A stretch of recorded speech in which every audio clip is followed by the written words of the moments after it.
नमस्कार दोस्तों, मैं हूं सुधांशु मल्होत्रा और आप देख रहे हैं SM news channel. Delhi MCD चुनाव से ठीक पहले आम आदमी पार्टी को जबरदस्त झटका लगा है। अरविंद केजरीवाल के करीबी माने जाने वाले राजेश गुप्ता ने आंखों में आंसू लेकर पार्टी को अलविदा कहा है और बीजेपी का दामन थाम लिया। आखिर ऐसा क्यों हुआ कि केजरीवाल के करीबी नेता रो पड़े और चुनाव से पहले ही पाला बदलने को मजबूर हो गए? पूरी इनसाइड स्टोरी आपको बताऊंगा, अंत तक जरूर देखिएगा। देखिए, ये सब कुछ हुआ है एमसीडी उपचुनाव से ठीक पहले, जब सारे सियासी दल अपने अपने पत्ते मजबूत करने में लगे हैं। इसी बीच खबर आती है कि आपके नेता राजेश गुप्ता, जो पार्टी के भीतर काफ़ी समय से एक्टिव और केजरीवाल के करीबी माने जाते थे, उन्होंने अचानक प्रेस कॉन्फ्रेंस करके आम आदमी पार्टी छोड़ने का ऐलान कर लिया। और यहीं नहीं रुके, उन्होंने साथ सीधे सीधे भारतीय जनता पार्टी ज्वाइन कर ली। सबसे बड़ा पल वो था जब मीडिया के सामने बात करते करते राजेश गुप्ता की आवाज़ भर गई, आंखें नम हो गई और वो खुद संभाल नहीं पाए। प्रेस कॉन्फ्रेंस में राजेश गुप्ता ने आपकी लीडरशिप पर कई गंभीर आरोप लगाए। उन्होंने कहा कि पार्टी की शुरुआत में जो आम कार्यकर्ता की इज्जत थी, अब वो नहीं बची है।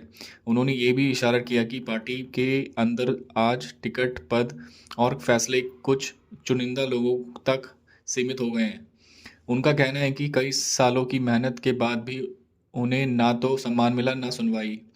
यही बात कहते कहते उनकी आंखों में आंसू आ गए और वो बोले, मैंने सोचा नहीं था कि जिस पार्टी को घर घर तक पहुंचाने के लिए हम निकले थे, एक दिन उसी पार्टी से ऐसे अलग होना पड़ेगा।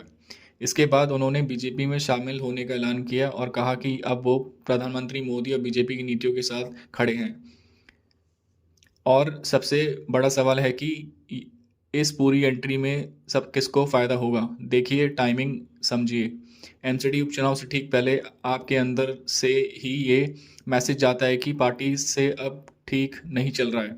बीजेपी इसको नैरेटिव बनाएगी कि देखिए, खुद केजरीवाल के करीबी नेता अब पार्टी छोड़कर हमारे साथ आ रहे हैं। ये मैसेज सीधे सीधे आपके कॉर्डर सपोर्टर और प्लॉटिंग वोटर सबको दिमाग में जाएगा। खासकर उन इलाकों में जहां राजेश गुप्ता पहले ही एक्टिव थे, वहां बीजेपी ये कहेगी कि काम करने वाले लोग हमारे साथ हैं। ये सिर्फ एक नेता की ज्वाइनिंग नहीं, बल्कि इमेज और नैरेटिव की लड़ाई भी है। तो क्या ये सिर्फ एक चेहरा है या फिर उसकी शुरुआत अब और जगह दिखेगी? क्योंकि जब भी चुनाव नज़दीक होते हैं और किसी भी पार्टी में इस तरह के इमोशनल रोते हुए इस्तीफे सामने आते हैं, तो उसका असर ग्राउंड लेवल पर ज़रूर पड़ता है।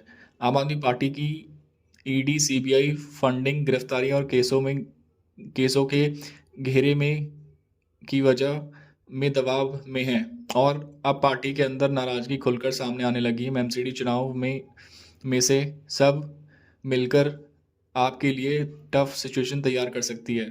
तो बड़ा सवाल ये है, क्या आपको क्या लगता है? क्या राजेश गुप्ता का आप छोड़ना सिर्फ उनकी निजी नाराजगी है या फिर एक संकेत है कि पार्टी के अंदर सब कुछ ठीक ठाक नहीं चल रहा है? अपनी राय नीचे कमेंट में ज़रूर बताइए। वीडियो अच्छा लगा तो लाइक कीजिए, शेयर कीजिए और ऐसे ही सियासी इनसाइड अपडेट के लिए चैनल को सब्सक्राइब कर लीजिए। बेल आइकन दबाना ना भूलें। मैं मिलता हूँ अगली वीडियो में। धन्यवाद।